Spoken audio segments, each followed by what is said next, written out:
Brief view of the two black rock males. Unfortunately, we're going to leave them.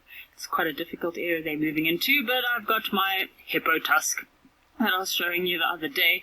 So isn't this a formidable weapon? Look at this tusk. Isn't that amazing? Have a look in here.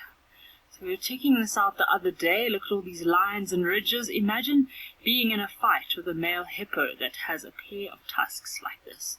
This looks like a bottom tusk, and these tusks can make formidable weapons for the males when they're fighting. They'll joust with each other, running towards each other with their mouths open.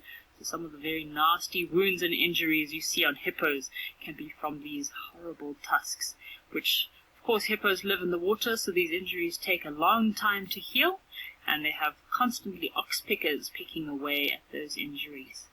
Isn't that crazy, this hippo tusk? And that's why the hippo is also known as one of the very dangerous animals in Africa.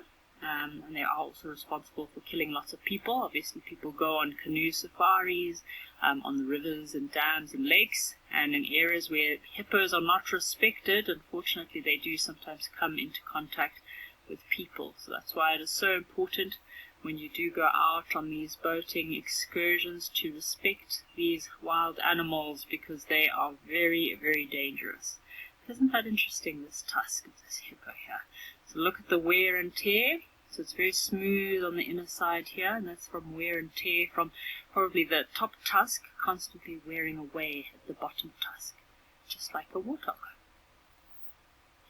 So Jacob, it is also made from bone, keratin, same as from like hair and nail. It's obviously very hard. This hippo tusk is quite a solid tusk.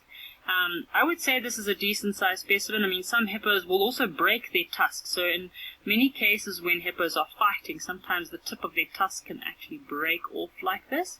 So they often do break their tusks. This is quite a decent sized hippo tusk, I'd say, and it's a lot more ridged and rough than that of an elephant tusk.